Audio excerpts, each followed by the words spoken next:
안녕하세요. 심리상담가 이지영입니다. 벌써 한 주가 지나서 오늘 또 이렇게 여러분들을 찾아뵙게 되었는데요. 오늘 여러분들과 함께할 이지영의 나를 들여다보는 심리학 이야기 9번째 이야기는 우울증에 관한 이야기입니다.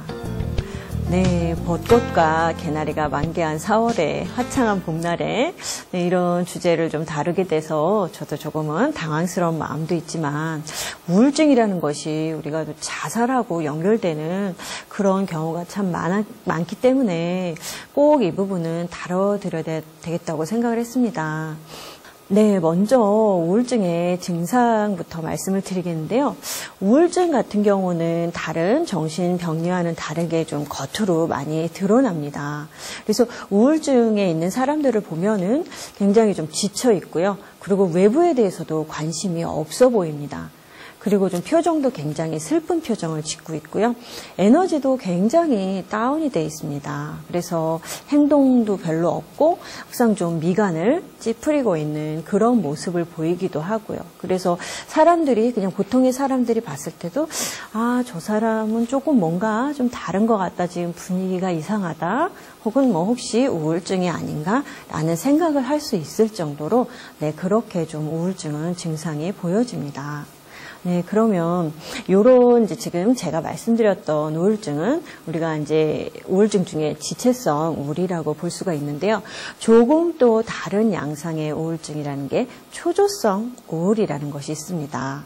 네, 그래서 이 초조성 우울이라는 것은 갱년기이신 분들에게 보여지는 우울증으로서 이 우울증은 이렇게 다운이 되기보다는 굉장히 쉽게 흥분을 하고 또 싸움을 잘 하게 되는 이런 모습을 보이는 우울도 있습니다. 그래서 주로 갱년기의 우울증이나 혹은 소아 우울증에서 나타나는 초조성 우울의 모습이 네, 이런 양상을 띠는 것이죠. 네, 그러면 조금 더 그 증상에 대해서 자세히 살펴보도록 하겠습니다. 네, 그래서 첫 번째로 우울증 같은 경우 정서적으로는 어떤 모습을 보이는지 여러분들께 말씀을 드리겠는데요. 우울증의 초기에는 체험과 생활에서 좀 정서적인 공감력이 굉장히 떨어집니다. 그리고 현실감도 굉장히 없어지고요. 이런 모습들을 보이면서 기분도 굉장히 저하되고 생기감이 없기 때문에 목석 같은 그런 느낌이 듭니다. 그리고 이제 조금 더 우울 상태가 심해지면 슬픔의 정도도 더해져서 굉장히 무표정해지지요. 그리고 희망도 없고 침체되고 그래서 기분의 저조가 또 아침에 더욱 심한 그런 모습을 보여지기도 합니다. 네. 이래서 이런 상태를 지나면서 이 우울증의 상태가 더 이제 심각해져서 많이 이제 안 좋아졌을 경우는 보여지는 모습들이 무능력감도 있고요. 그래서 굉장히 좀 무기력합니다. 우울증에 있는 사람들은 슬픔보다도 어떻게 보면 굉장히 무기력, 에너지가 굉장히 다운돼서 아무것도 하지 않으려는 그런 모습들이 좀 많이 보여집니다. 그리고 열등감도 좀 많이 느끼고요. 절망감도 많이 느끼고요. 그리고 허무감이 생겨서 삶의 의미를 상실하면서 그 결과 이제 자살의 의욕이나 혹은 자살을 기도하는 그런 모습들이 좀 우울증이 있으신 분들께 나타납니다. 네. 이러한 모습들이 이제 정서적인 부분에서 나타나는 장애라고 볼 수 있겠고요. 네. 두 번째로는 이제 그럼 사고에서는 어떤 모습이 보여지는지 여러분들과 조금 나눠드리도록 하겠는데요. 사고의 경우는 이제 사고, 즉 생각하는 부분에서는 우울 감정의 결과로 나타나는 모습인데요. 그래서 자신의 건강 혹은 사회적인 지위가 될 수도 있고요. 그리고 미래의 직업, 즉 직업의 미래 이런 부분에 대해서도 굉장히 절망적이라고 확신을 합니다.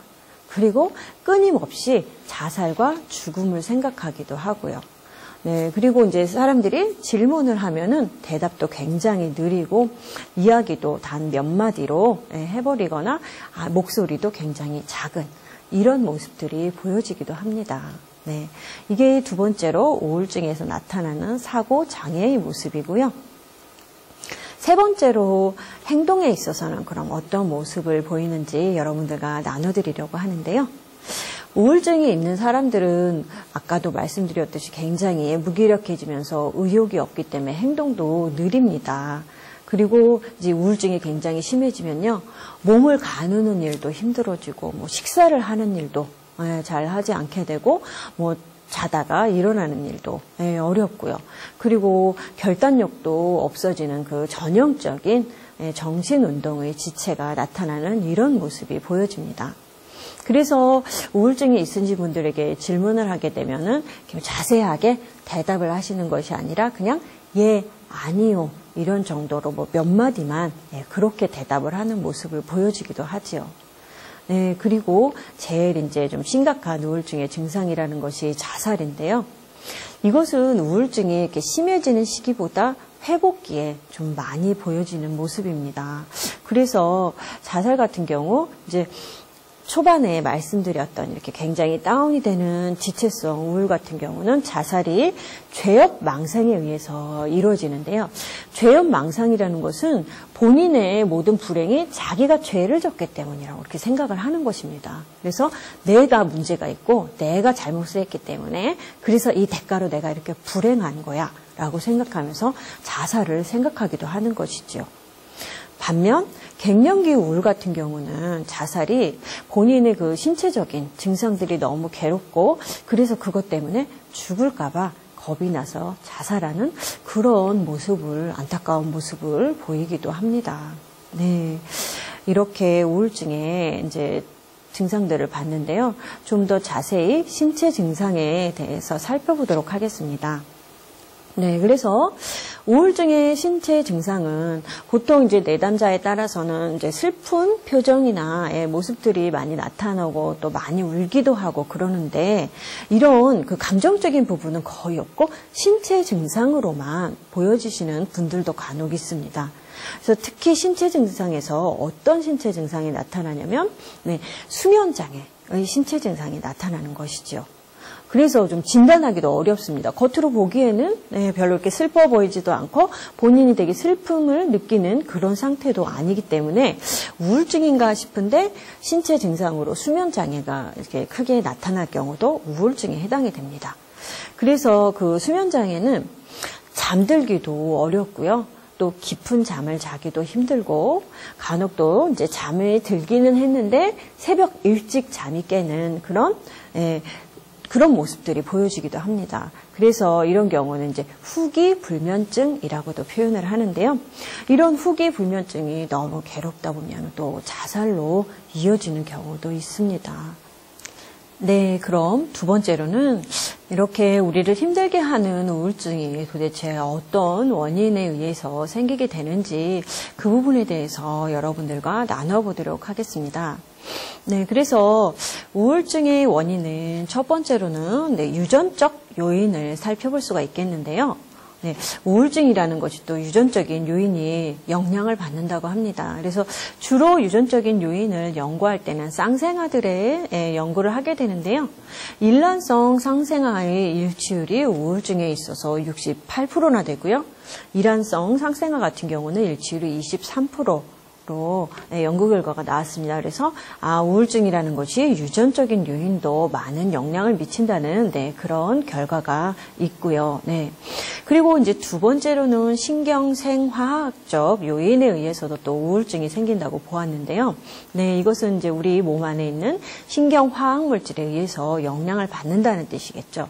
그래서 뭐 카테콜라민이라든가 아니면은 인도라민계의 그런 물질들에 의해서, 화학 물질들에 의해서 이런 물질들이 뇌에서 감소하게 되면 우울증이, 그리고 반대로 뇌에서 증가를 하거나 아니면은 과다하게 분비가 되면 우울증의 반대인 조증이 나타나기도 한다고 보았습니다. 네, 이렇게 유전적인 요인과 신경생화학적 요인이 있고요. 다음으로 세 번째로는 이제 제 그 전공 분야랑 연관이 있는 심리학적 요인도 또한 우울증에 영향을 끼친다고 보았습니다. 그래서 우리가 보통은 우울증 하면은 사람들이 슬프고 우울한 감정을 굉장히 크게 이제 생각을 인식을 하시는데요.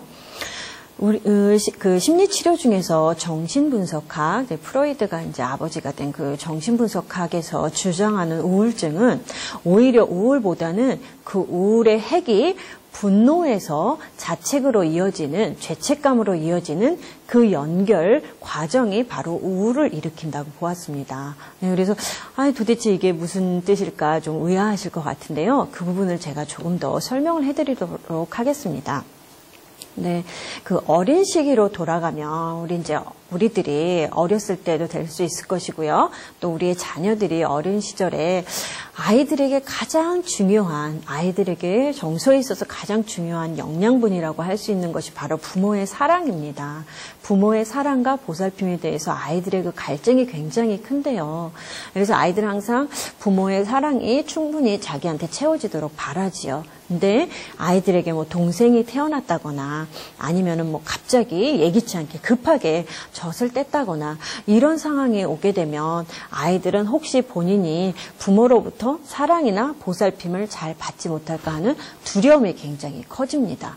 그래서 아이들이 이제 초점을 맞추게 되는 것이 그럼 내가 어떻게 하면 부모님의 사랑을 받을까? 이 부분에 초점이 맞춰져서 부모님의 사랑이나 혹은 기대에 부모님께 사랑을 받기 위해서 부모님의 그런 기대 혹은 가치관에 아이들이 온갖 신경이 가게 되는 것이죠. 그래서 항상 내가 어떻게 하면 우리 부모님을 기쁘게 해드리고 그렇게 해서 부모님께 사랑을 받을까?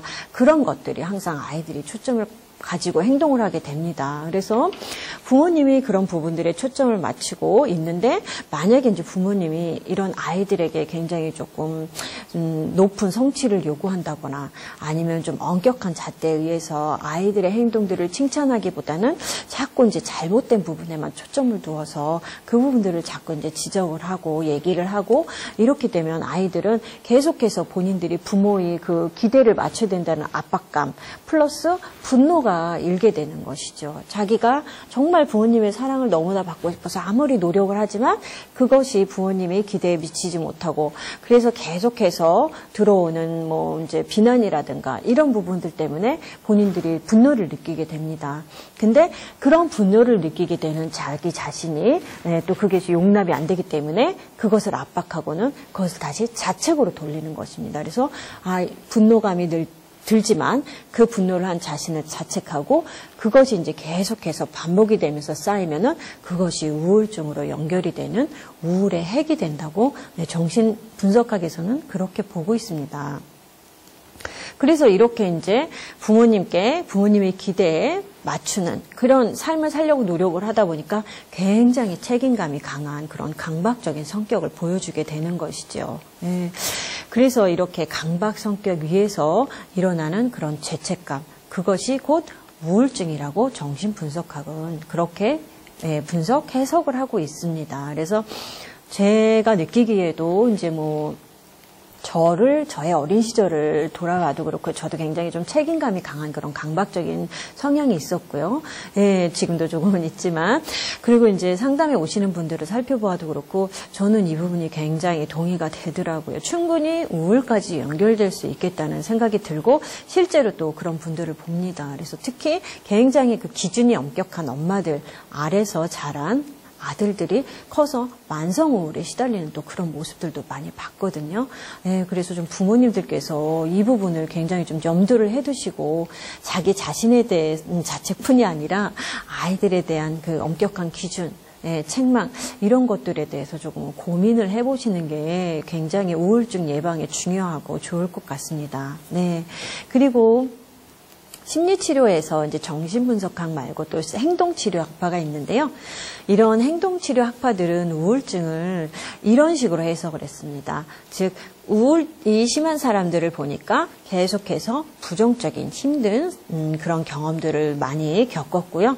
그리고 이제 주변의 그런 피드백, 강화가 좀 긍정적으로 해석을 해주는 게 아니라 계속 부정적으로 이런 해석들이 많이 들어올 경우, 그럴 경우 그것이 이제 반복이 되면서 우울증으로 연결된다. 이렇게도 또 해석을 한 그런 학파도 있습니다. 그래서 실제로 우울한 사람들은 우울하지 않은 사람들보다 어떤 사고를 볼 때 좀 부정적으로 사람마다 같은 상황을 보고도 해석을 어떻게 하느냐 좀 달라지는데요. 좀 상황을 부정적으로 그렇게 해석하는 모습을 좀 많이 보였죠. 그래서 그리고 이제 주변의 피드백이 좀 긍정적이기보단 부정적인 그런 피드백을 많이 보일수록 우울증이, 그런 우울증이 나타나는 모습들이 보이고요. 그래서 제가 이제 아까 정신분석학하고 행동주의 학파의 우울증의 원인에 대해서 말씀을 드렸었는데, 이제 부모님들이나 아니면은 이제 본인 자기 자신에 대해서도 그렇고 우리가 좀 들여다봐야 할 부분이 아이들에 대해서 너무 엄격한 잣대를 들이대기보다는 좀 아이들을 많이 사랑을 해주시고 보듬어 주시고요. 그리고 부정적인 피드백보다는 좀 긍정적인 피드백으로 좀 아이들이 좀 삶에서 훨씬 좀 이완이 되고 긍정적으로 바라보면서 살 수 있도록 좀 이렇게 이끌어 주시면 아이들이나 혹은 아이들이 자라서 성인이 되었을 때 혹은 그 자녀들에게까지 우울증이 좀 많이 예방될 수 있는 그런 좋은 방법이 되지 않을까라는 생각이 듭니다. 네. 이렇게 해서 우울증의 원인을 살펴보았고요. 세 번째로는 우울증의 치료. 네, 치료도 중요하겠죠. 그래서 치료는 좀 어떻게 이루어지나를 여러분들과 나눠보려고 합니다.